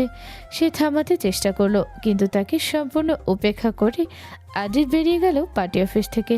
সাথে কোনো গার্ড না নিয়ে হাই স্পিডে গাড়ি চালাতে শুরু করলো। সন্ধে প্রায় হয়ে এসেছে। চোখ মুখ লাল হয়ে গেছে অতিরিক্ত রাগের ফলে। পিছনে দুই হাত ভাঁজ করে পায়চারি করছেন জুনায়েদ সাহেব, মুখ থমথমে। আয়েশা বেগম গেছেন জেমা বেগমকে খাওয়াতে। জুনায়েদ সাহেব ভাবছেন কিভাবে নাহারকে রাজি করানো যায়। জুতোর শব্দ করে বাড়িতে প্রবেশ করলো আদ্রিত। বোঝাই যাচ্ছে কি পরিমাণ রেগে আছে। জুনায়েদ সাহেবের ফোন কলে নাহারের বাড়ির কাছ থেকে ফিরে এসেছে সে। না হলে আজকে কিছু একটা করে ফেলতো। ধপ করে সোফায় বসলো, এক হাত ঠেকালো কপালে। নিঃশ্বাসের শব্দ শোনা যাচ্ছে। জুনায়েদ সাহেবও নিজের হাঁটা থামিয়ে দিলেন। অসহায় মুখে তাকালেন ছেলের দিকে। আজই জানে না নাহারকে দেখতে তার মা বাবা গিয়েছিল। জুনায়েদ সাহেব জানায় তারা গিয়েছিল। আদ্রিতের মুখের পরিবর্তন হলো। খুশি খুশি দেখলো। হয়তো ভেবেছে নাহার রাজি হয়েছে। অত্যন্ত উৎফুল্ল কণ্ঠে বলল, বিয়ের তারিখ ঠিক করেছো? জুনায়েদ সাহেব আদিতের থেকে নজর সরালেন। চোখ চোরা চোখে আবার তাকালেন। আদিত বেশ হাসি খুশি মুখে তার উত্তরের অপেক্ষা করছে। জুনায়েদ সাহেব করুণ গলায় বললেন, মেয়ে রাজি হলে তো বিয়ে তারিখ ঠিক করব। বাবার কথার অর্থ তৎক্ষণাৎ বুঝে ফেল আদ্রিত। কিছু মুহূর্ত আগের চেপে যাওয়া রাগ তরতরি উদয় হলো। নাহার যে রাজি হবে না সেটা তো তার জানা। বেকার খুশি হয়েছিল। এটা বলতে তুমি আমাকে জরুরি তলব করলে? হ্যাঁ, আবার না। মানে? ভ্রুকুচকে বলল আসিফ। আর্য ফোন করেছিল? আদিতের আর বুঝতে বাকি রইল না তাকে কোনোভাবে এভাবে ডাকা হয়েছে কেন। আর্যকে একবার শুধু হাতে পাক। ও বাড়িতে মা আর ফুপুকে নিয়ে আজকে উঠছি আমরা। শর্ত ছিল বিয়ে ঠিক করতে না পারলে মাকে নিয়ে আলাদা হব আমি।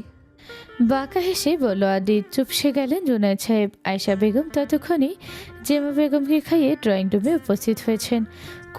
করুণ মুখে তাকালেন জুনায়েদ সাহেব। ফিক করে হেসে ফেললেন আয়েশা বেগম। আদিত উঠে নিজের ঘরে দিকে চলে গেল। এখন একটা লম্বা শাওয়ার নেওয়া প্রয়োজন। আদিত যাওয়ার পথে পরে দিতে উঠলেন জুনায়েদ সাহেব। এ ছেলে কিছুতেই আমার নয়, হতেই পারে না। হাসপাতাল নিশ্চিত অদল বদল হয়েছে। নাহারদের বাড়িতে মোট 4টা ঘর। একটা ঘরে নাহার, একটা ঘরে সিনু আর দাদা দাদি থাকে।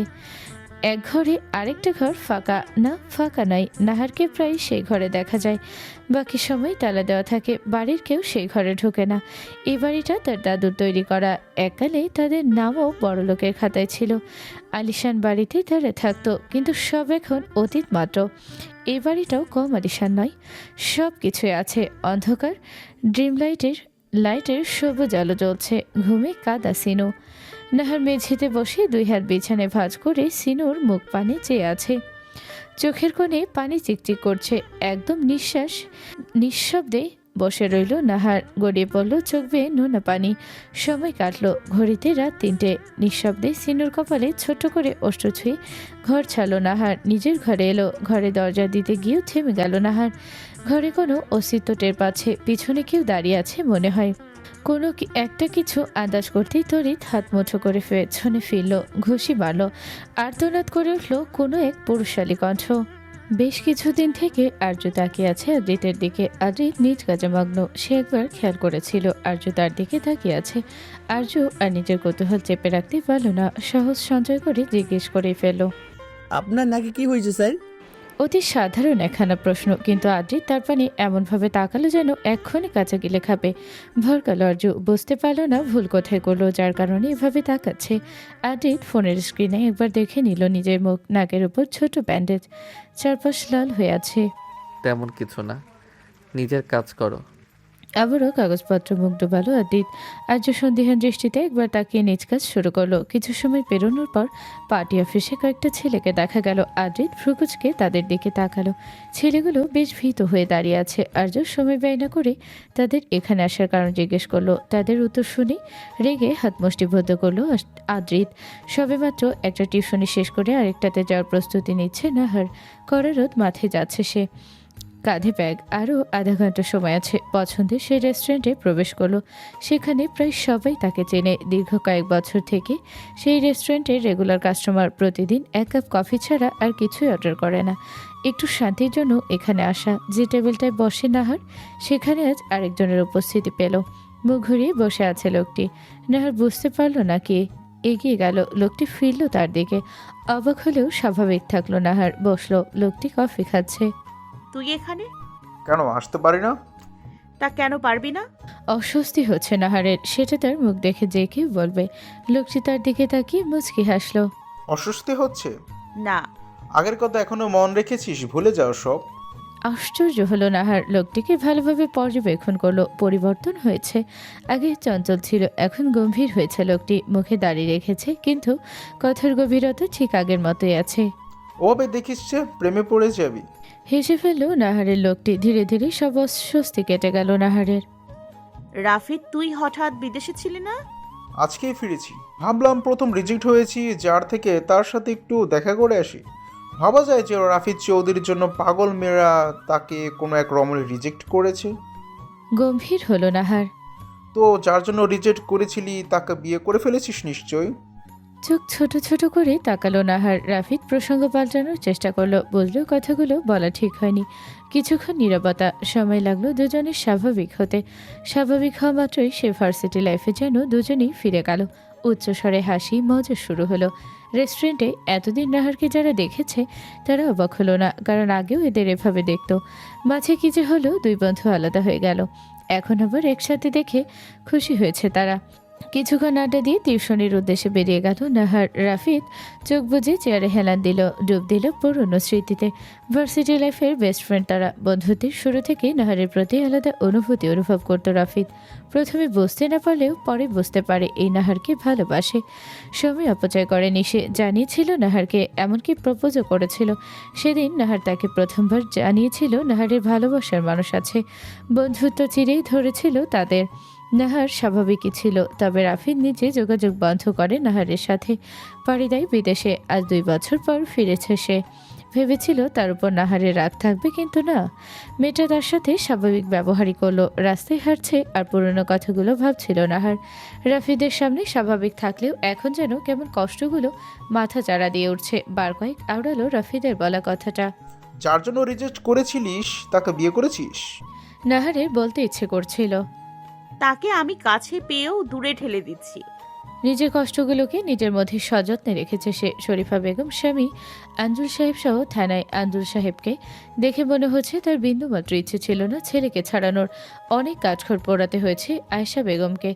ভার্সিটির পথে যাচ্ছে আদ্রিত। ভার্সিটির 60% ডোনার সে। ছেলেগুলো এসে তাকে ভার্সিটিতে কোনো ঝামেলার কথা বলেছিল। তখন থেকে রেগে আগুন। নাকের উপর থেকে ব্যান্ডেজখানা একটানে খুলে ফেল।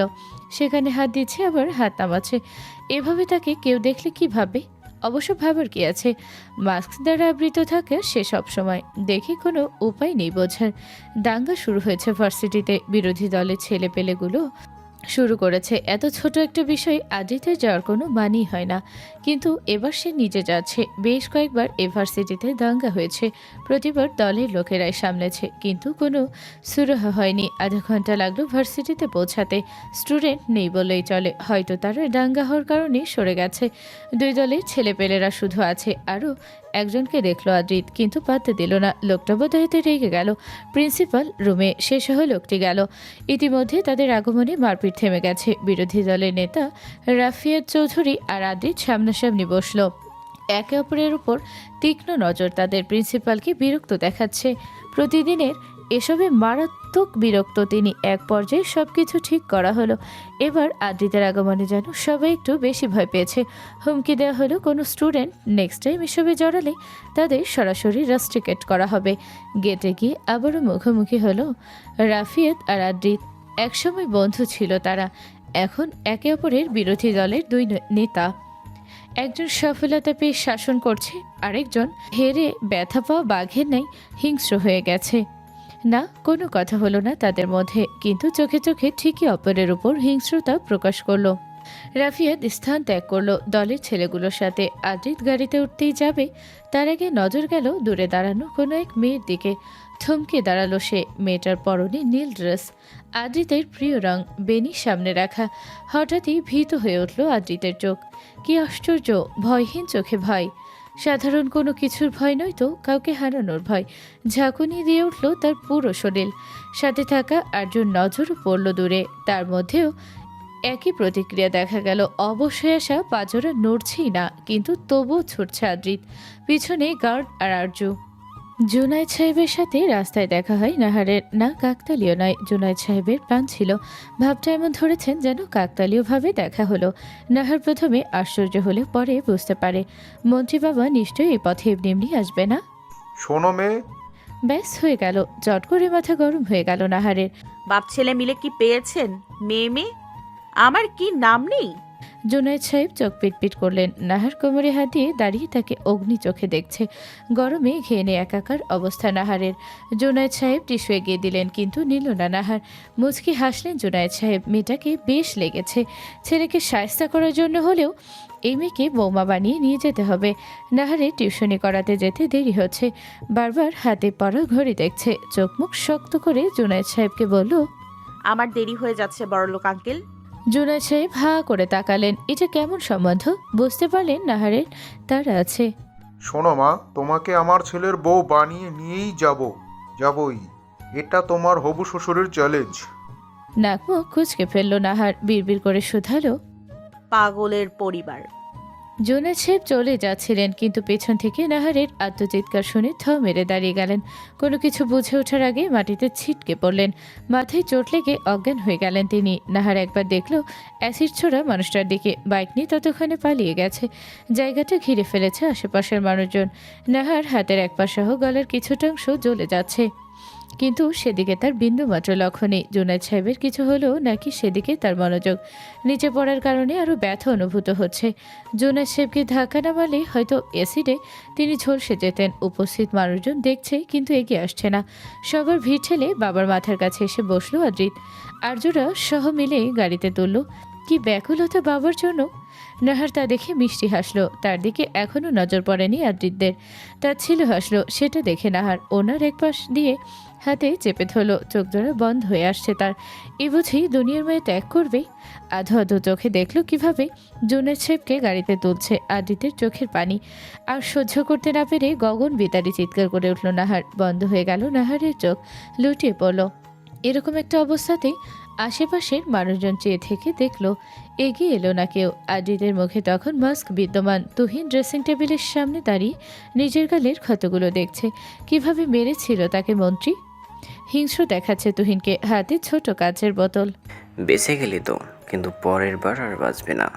খুব দেমাগ না তোর? যদি রূপই না থাকে তাহলে কিসের দেমাগ দেখাবি?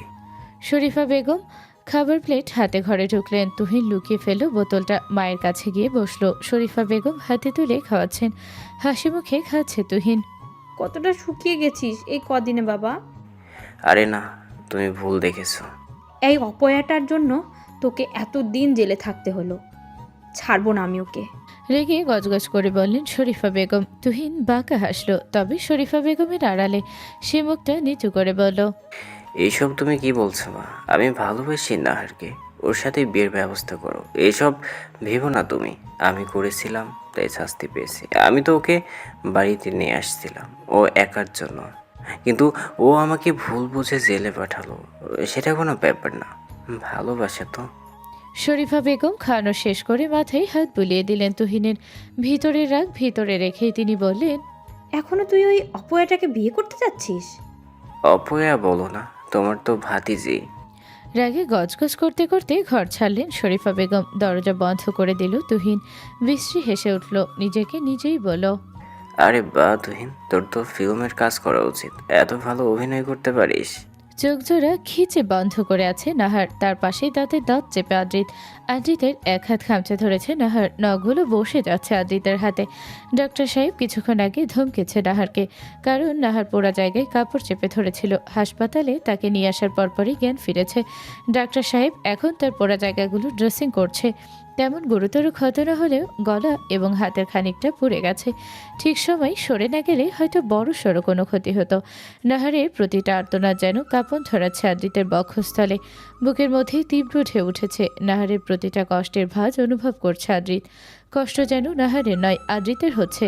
ড্রেসিং শেষে ডাক্তার সাহেব ব্যান্ডেজ করে চলে গেলেন।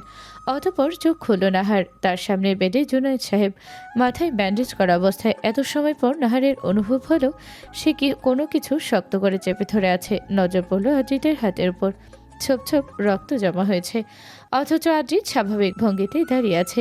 মুখ দেখে বোঝা যাচ্ছে না ভিতরের অবস্থা কি। তাড়াতাড়ি হাত ছেড়ে দিল নাহার। এই প্রথম আদ্রিতকে ভয় লাগছে তার। কিছুক্ষণ আগে ডাক্তারের সাথে তাল মিলিয়ে কতগুলো ধমক দিয়েছে তাকে। নাহার স্পষ্ট অনুভব করেছিল আদ্রিতের কষ্ট, কিন্তু পাত্তা দেয়নি। এখন কেমন বোধ করছো মা? জুনায়েদ সাহেবের স্নেহ ভরা কণ্ঠ। নাহার ঝটপট উত্তর দিতে চাইল, কিন্তু পারল না। গলার ব্যথায় কোকিয়ে উঠল। ব্যস্ত হয়ে গেল আদ্রিত এবং জুনায়েদ সাহেব। আদ্রিত এক হাত নাহারের গালে রেখে অস্থির কণ্ঠে বলল, কি হয়েছে? ব্যথা করছে? ডাক্তার ডাকবো? নাহারের ফেলফেল দৃষ্টি। অপ্রত্যাশিত যত্নে হতবাক নাহার। গলা এবং হাতের যন্ত্রণা তাকে শারীরিকভাবে দুর্বল করে তুলেছে, কিন্তু আদিতের হঠাৎ স্পর্শ এবং কণ্ঠের উদ্বিগ্নতা তার মনের মধ্যে এক অদ্ভুত আলোড়ন সৃষ্টি করল।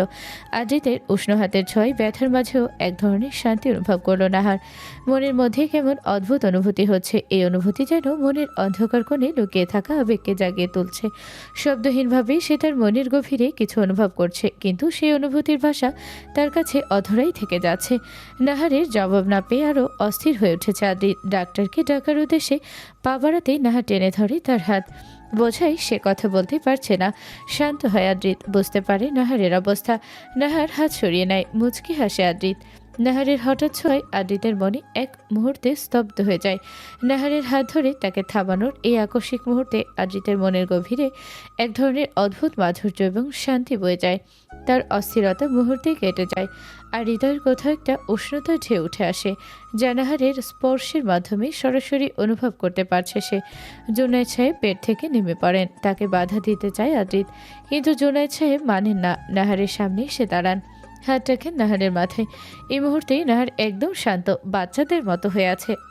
আজ হঠাৎ তার জীবনে বাবার অপূর্ণতা অনুভব করছে। এই মেয়ে, মুখটা এরকম বাংলার পাঁচ করে আছো কেন? মুখ বাঁকিয়ে বললেন জুনায়েদ সাহেব। ঘোর কেটে গেল নাহারের, মুখ বাঁকালো সে। কি ভেবেছিল আর কি হলো? জুনায়েদ সাহেব আড়ালে মুচকি হাসলেন। নাহার বলতে চাইল হয়তো কিছু, কিন্তু ধমকে উঠলেন জুনায়েদ সাহেব। মুখটা কুঁচকে বললেন, এরকম অবস্থায় আমার সাথে ঝগড়া করতে চাইছো? চুপ, একদম চুপ। তাজ্জব বনে গেল নাহার। চোখ রাঙিয়ে তাকালো জুনায়েদ সাহেবের দিকে। জুনায়েদ সাহেব পাতা দিলেন না, বেশ ভাব নিয়ে বসলেন নাহারের সামনে। এদিকে নাহার তেলে বেগুনে জ্বলে যাচ্ছে। আদ্রিত নিজের হাসি নিয়ন্ত্রণই করতে পারছে না বাবা আর প্রেয়সীর কাণ্ড দেখে, কিন্তু এখানে হেসে ফেলে মোটেও চলবে না। পরে না দুইজনই তার মাথার উপর নাচে। আদিতের মনের মধ্যে প্রশ্নগুলো দাঁড়া পাকিয়ে আছে। বাইকে কে ছিল ওটা? দেখে তো মনে হয়নি তার বাবার ক্ষতি করতে এসেছিল। আদিত ভালো করে মনে করে দেখে জুনায়েদ সাহেব নাহারের সামনে ছিল। বুঝতে পারে নাহারের দিকেই অ্যাসিড ছোড়া হয়েছিল। চৌধুরী বাড়ি আয়োজন হচ্ছে বাড়ির ছোট ছেলে দীর্ঘ কয়েক বছর পর দেশে ফেরার কারণে। মিসেস রূপানা বেগম ছেলে আসার খুশিতে তার পছন্দের সব কিছু রান্না করছেন। বাড়ির কেউই আজ বাইরে যায়নি, অপেক্ষা করছে চৌধুরী বাড়ির ছোট ছেলের জন্য। বাড়ির বাহিরে গাড়ির হর্নের আওয়াজ কানে আসতেই রাফিয়াদ এবং রুবানা চৌধুরী ছুটে গেল সেদিকে। গাড়ি থেকে নামলো রাফিদ। রুবানা বেগম জড়িয়ে ধরলেন ছেলেকে। রাফিদও এত বছর পর মাকে পেয়ে খুশিতে গদগদ হয়ে গেল। কিছুক্ষণ চলল মা ছেলের কান্নার কাহিনী। রাফিয়াদের কাছে এসে তাকে জড়িয়ে ধরল রাফিদ। আদরের ভাইকে পেয়ে চোখ ছলছল করে উঠল রাফিয়াদের। নিজের জীবনের থেকেও এই ভাইকে সে ভালোবাসে। অবশ্যই মনে পড়লো আমাদের কথা। কাপা কাপা রাফিয়াদের গলা শুনে হেসে ফেলল রাফিদ। ভাই এবং মাকে নিয়ে বাড়িতে ঢুকলো। চাচা মামারা সবাই এসেছে। মিস্টার মিজান চৌধুরী সোফায় বসে আছেন, তার মধ্যে এসবের কোনো প্রভাব নেই। জোরপূর্বক হেসে বাবার সাথে কথা বলল রাফিদ। অল্পতেই সীমাবদ্ধ থাকলো। সকলের সাথে কথা বলে ঘরে গেল। আগে থেকেই তার ঘর পরিষ্কার করে রেখেছেন রুবানা বেগম। রাফিদ যাওয়ার পর চোখ মুখ রাগে লাল হয়ে গেল রাফিয়াদের। মিজান সাহেবের দিকে রক্ত লাল চোখে তাকালো। মুখ ফিরিয়ে নিলেন তিনি। রুবানা বেগম সামলে নিলেন রাফিয়াদকে। ভাইয়ের কথা ভেবে শান্ত হয়ে গেল সে। চাইছেন আজকে কোনো ঝামেলা হোক। রাত যত গভীর হচ্ছে নাহারের মন ততই অস্থির হয়ে উঠছে। বারবার চোখের সামনে ভেসে উঠছে মন্ত্রীর মুখ। নিজের মধ্যে আসছে অন্য এক নাহারকে খুঁজে পাচ্ছে। মাথা থেকে যতবার ছেড়ে ফেলতে চাচ্ছে ভাবনাগুলো ততবারই যেন আরো বেশি করে চলে আসছে। আর্য তাকে বাড়িতে দিয়ে গেছে। আদ্রিত নিয়ে আসতে চেয়েছিল কিন্তু অমত করেছে নাহার। ফলস্বরূপ রেগে আগুন হয়ে জুনায়েদ সাহেবকে নিয়ে চলে গিয়েছিল আদ্রিত। বাড়িতে এসে নানান প্রশ্নের সম্মুখীন হতে হয়েছে নাহারকে। কোনোভাবেই সামলে নিয়েছে, আসল ঘটনা বলেনি। বৃদ্ধ দাদা দাদি চিন্তা করবে বিধায়। এসবের মাঝে হঠাৎ মনে হলো সেই বাইকে থাকা ছেলে দুজনের কথা। পিছনে যে ছিল সে অ্যাসিড ছুঁড়েছিল তার দিকে। হেলমেট পরে থাকায় নাহার চিনতে পারে না, অবশ্য চেনা চেনা মনে হয়েছে তার। বাইকের ছেলেটার কথা ভাবলেই কোনো একজনের মুখ মনে হচ্ছে। নাহার বিছানায় শুয়ে আছে। চোখের পাতা বারবার ভারী হয়ে আসছে, কিন্তু ঘুম আসছে না। মাথার মধ্যে যেন ঝড় বইছে। মন্ত্রীর মুখ বারবার সামনে ভেসে উঠছে, সঙ্গে সেই বাইক চালকের দৃশ্য। ছেলেটার চেহারা স্পষ্ট দেখা যায়নি, কিন্তু পেছনের ছেলেটা যেটা অ্যাসিড ছুঁড়ে মারল তার আচরণে কিছু একটা পরিচিত লাগছে। নাহার যতই ভাবছে ততই তার সন্দেহ আরও গভীর হচ্ছে। মাথা থেকে কিছুতেই দূর করতে পারছে না সে এই চিন্তাগুলো। নাহারও ততক্ষণ একটা সিদ্ধান্ত পৌঁছে গেছে। এতদিন নিজের মনকে বুঝিয়েছে, সব কিছু মেনে নিয়েছে, কিন্তু আজ সে আর থেমে থাকতে চায় না। তার মনও বিদ্রোহী হয়ে উঠেছে। নাহার জানে এই আক্রমণের পেছনে কেউ আছে, আর সেই কেউ একজন তাকে ভয় দেখাতে চেয়েছিল। কিন্তু নাহার এখন ভয় পেতে চায় না। সে প্রতিরোধ করবে, যে করে হোক সত্যিটা বের করবে। সে ধীরে ধীরে বিছানা থেকে উঠে বসে। ফোনটা হাতে নেয়। কারো কাছে সাহায্য চাইতে ইচ্ছে করে, কিন্তু সাথে সাথেই থেমে যায়। মন বলছে এই যুদ্ধে তাকে একটা লড়াই করতে হবে। তার সামনে যেন অনেকগুলো পথ খুলে যাচ্ছে, কিন্তু কোনটা বেছে নেবে তা ঠিক করতে পারছে না। তার জীবনে যেন নতুন এক অন্ধকার অধ্যায় শুরু হচ্ছে। নাহার এবার দৃঢ় মনোবল নিয়ে নিজেকে শক্ত করে নিল। নাহার দীর্ঘক্ষণ বিছানায় শুয়ে থাকলেও তার মনের অস্থিরতা তাকে স্থির থাকতে দিচ্ছে না।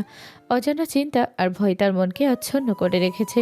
তড়িঘড়ি করে উঠে বসে নাহার। চোখ দুটো ছুটে যায় জানালার দিকে।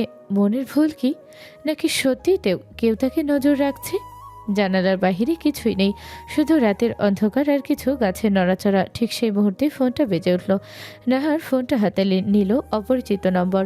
কল ধরতে একটু দ্বিধা করলো সে, কিন্তু কৌতূহল তাকে বাধ্য করলো। হ্যালো। উত্তর দিল নাহার, কিন্তু অপর পাশ থেকে কোনো উত্তর এলো না, শুধু নিঃশ্বাসের শব্দ। নাহার আবার বলল, হ্যালো, কে কথা বলছেন? কিছুক্ষণ চুপ থাকার পর এপাশ ওপাশ থেকে গভীর একজন কণ্ঠ বলল, তুই কি ভেবেছিলে এত সহজে মুক্তি পাবি? যা ঘটেছে তা কেবল শুরু। আরও কিছু অপেক্ষা করছে তোর জন্য, সাবধান থাক। নাহারের রক্তহীন হয়ে গেল। ফোনটা বন্ধ করে সে অস্থিরভাবে রুমের ভেতর হাঁটতে লাগলো। অতি পরিচিত কণ্ঠ, কিন্তু মনে করতে পারছে না কেন সে। অন্যদিকে আদিত নিজের ঘরে বসেও শান্তি পাচ্ছে না। নাহারকে হাসপাতালে রেখে আসার পর থেকে সে আরও অস্থির হয়ে উঠেছে। নাহারের চোখে ভয় দেখার পর থেকে তার হৃদয়ের ভেতরেও এক ধরনের শঙ্কা ভর করেছে। বাইকের ছেলেটার মুখ না দেখতে পারলেও আদিত বুঝতে পেরেছে এই আক্রমণ কোনো সাধারণ ব্যাপার নয়।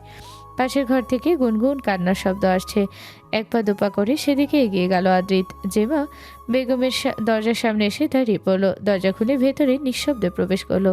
জেমা বেগম বিছানার মাঝখানে হাঁটুতে মুখ গুজে গুনগুনিয়ে কান্না করছেন। আদ্রিত গিয়ে বসলো তার পাশে, কিন্তু কোনো পরিবর্তন হলো না জেমা বেগমের। ক্ষণে ক্ষণে কান্নার আওয়াজ বেড়েই চলছে। আদ্রিত চোখ বন্ধ করে বিছানার কোণে হেলান দিল। মা সমতুল্য ফুফুর এমন করুণ অবস্থা তাকে ভিতরে ভিতরে ভেঙে দিচ্ছে। আদ্রিত ধীরে ধীরে ফুফুর দিকে তাকালো। তার মনের মধ্যে এক ধরনের অসহায়ত্ব অনুভব করছে। জেমা বেগমের কান্নার শব্দ যেন ঘরের প্রতিটা কোণে প্রতিধ্বনিত হচ্ছে। কিছুক্ষণ পর আদ্রিত আস্তে করে জেমা বেগমের কাঁধে হাত রাখলো। আমি খুঁজে এনে দেব ফুপিমা। তার কণ্ঠস্বর নরম, কিন্তু জেমা বেগম কিছুই শোনেননি বলে মনে হলো। একসময় হাল ছেড়ে দিল আদ্রিত। সারা রাত এই কান্না শুনতে হবে, কিচ্ছু করার নেই তার। সব রকম চেষ্টাই তো করলো। পরদিন সকালে নাহার তার দাদিকে বলে বেরিয়ে পড়ে। হাসপাতালে যাওয়ার অজুহাত দেয়, কিন্তু আসল উদ্দেশ্য ভিন্ন। পার্টি অফিসে পৌঁছে নাহার ভেতরে প্রবেশ করে। ভেতরে গিয়ে সে অবাক হয়ে দেখে পরিবেশ বেশ শান্ত, কিন্তু মন্ত্রীর অফিসের দরজার সামনে পৌঁছাতেই নাহার দেখে ভিতরে জোরে জোরে কথা বলছে কেউ। দরজায় কান লাগিয়ে শুনতে চায়, কিন্তু শব্দগুলো ঠিকমতো বোঝা যাচ্ছে না। কয়েক সেকেন্ড পর দরজা খোলার শব্দ শুনে নাহার দ্রুত সরে দাঁড়ায়। ভেতর থেকে একজন গম্ভীর মুখে বেরিয়ে আসে। লোকটাকে দেখে তার মনে হলো সে চেনে। নাহার আর ধৈর্য রাখতে পারল না, কিছু একটা করতে হবে। নাহার লোকটাকে দেখে ঠিক মনে করতে পারল না, কিন্তু সে বুঝলো যে কিছু একটা লুকিয়ে আছে। মন্ত্রীর সাথে তার দেখা করা দরকার। অনেক প্রশ্ন জমা হয়েছে তার মনে। সে ধীর পায়ে মন্ত্রীর অফিসের দিকে এগিয়ে গেল। দরজায় নক করার আগে একটু দ্বিধায় পড়ল, কিন্তু মনে দৃঢ়তা দিয়ে সেই দ্বিধাকে কাটিয়ে উঠল। দরজায় নক করার সঙ্গে সঙ্গে ভেতর থেকে পরিচিত গম্ভীর কণ্ঠ এলো। ভেতরে আসো। নাহার দরজা খুলে ভেতরে ঢুকলো। আদ্রিত তার সামনে চেয়ারে হেলান দিয়ে বসে আছে, চোখে শীতল কিন্তু বুদ্ধিদীপ্ত চাহনি। মন্ত্রীর এমন চেহারা দেখে তার ভেতরে একটু ভয় কাজ করলো, কিন্তু সেটা তাকে থামাতে পারল না। আপনি আমাকে ডেকে পাঠিয়েছেন, কিন্তু কেন? সরাসরি প্রশ্ন করলো নাহার, একটু কঠিন স্বরে। আদ্রিত ধীরে ধীরে উঠে দাঁড়ালো। নাহারের দিকে এগিয়ে এসে শান্ত কণ্ঠে বলল, তোমার মনের প্রশ্নের উত্তর খুঁজতে এসেছো মেয়ে? নাহার একটু বিভ্রান্ত হলো। সে তো ভেবেছিল মন্ত্রী তাকে টার্গেট করেছে, এটা ভাবার যুক্তিগত কারণ ছিল তার কাছে, কিন্তু মন্ত্রীর মুখে এমন কথায় সে থমকে গেল। রাজনীতিবিদদের ঘৃণা করতে করতে তুমি এমন এক পর্যায়ে চলে গেছো যে আমাকেও সেই কাতারে ফেলেছো। তুমি কিভাবে কল্পনা করলে আমি তোমার ক্ষতি করার চেষ্টা করেছি? আপনি আসলে কি বলতে চাইছেন? বাইকের সেই ছেলেটা অ্যাসিড ছোড়া, এটা কার নির্দেশ ছিল? নাহার জানতে চাইল। আদ্রিত গভীরভাবে নাহারের চোখের দিকে তাকিয়ে বললেন, তুমি আমাকে ভুল বুঝেছো। আমি কোনোদিনই তোমার ক্ষতি চাইনি মেয়ে, বরং আমি তোমার পেছনে যে বিপদ আসছে তা থেকে বাঁচানোর চেষ্টা করছি। ভালোবাসার মানুষকে কিভাবে আঘাত করব? নাহার হতবাক হয়ে গেল। তাহলে কি তার ভাবনাগুলো ভুল? কিন্তু কেন? আপনি কেন আমাকে রক্ষা করবেন? নাহার বিস্মিতভাবে জিজ্ঞেস করল। মন্ত্রী তখন নাহারের দিকে এক দৃষ্টিতে তাকিয়ে বললেন, কারণ কি তোমার অজানা? নাহারের মনে সবকিছু নতুন করে ঘুরতে শুরু করলো। তাহলে কে ছিল বাইকের সেই ছেলেটা, এবং কেন তারা আমাকে টার্গেট করছে? নাহার চিৎকার করে জানতে চাইল। আদিত একটু থেমে গম্ভীর কণ্ঠে বললেন, তারা শুধু তোমাকে নয়, আমাকেও টার্গেট করেছে। তারা চায় আমার রাজনৈতিক অবস্থান ধ্বংস করতে, আর তুমি আমার কাছের হওয়ায় তারা তোমাকে ব্যবহার করতে চাইছে। নাহার স্তব্ধ হয়ে গেল। সে বুঝতে পারল তার সামনে এমন এক রহস্যময় পরিস্থিতি দাঁড়িয়ে আছে যা এত সহজেই সমাধান হবে না। মন্ত্রীর কথাগুলো শুনে সে কিছুটা হতবুদ্ধি হয়ে গেল, কিন্তু এক জিনিস পরিষ্কার, এই পরিস্থিতির সমাধান তার জন্য সহজ হবে না। নাহার এবার আদিতের মুখের দিকে তাকিয়ে একটু দ্বিধা ভরে বলল, আপনি সত্যি বলছেন? আমি আপনাকে বিশ্বাস করতে পারছি না। আমাকে হাসপাতালে নিয়ে যাওয়া থেকে সবকিছু কোথাও আবার আপনার নাটক ছিল না তো? আদিতের মনে যেন আচমকা ঝড় বইছে। প্রিয় মানুষটির এমন সন্দেহ, এমন অভিযোগ তার হৃদয়ের গভীরে আঘাত করে। এতদিনের আত্মত্যাগ, ভালোবাসা সবকিছু যেন মুহূর্তেই অর্থহীন হয়ে গেল। ভিতরে এক অদ্ভুত রকমের ফাঁকা অনুভূতি সৃষ্টি হলো, যেন কোনো কিছুই আর ঠিকমতো ধরে রাখা যাচ্ছে না। তার চোখে জল জমে উঠেছে, কিন্তু সে নিজেকে সামলানোর চেষ্টা করছে। আদিতের ঠোঁট কাঁপছে, কথা বলার চেষ্টা করছে, কিন্তু কোনো শব্দ বের হচ্ছে না। প্রিয় মানুষটির কাছ থেকে এমন অভিযোগ শোনা তাকে ভেতর থেকে ভেঙে দিচ্ছে, যেন সে নিজের সবচেয়ে কাছের মানুষটিকে হারিয়ে ফেলছে। কাঁপা কাঁপা কণ্ঠে বলল, আমি তোমাকে ভালোবাসি মেয়ে।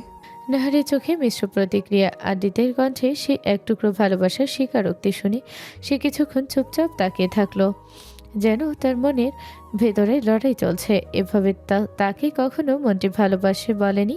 না, সে বিশ্বাস করতে পারছে না কোনো কিছু। নাহার ধীরে ধীরে মুখ ফিরিয়ে নিল, তার শাড়ি ভারী হয়ে আসছে।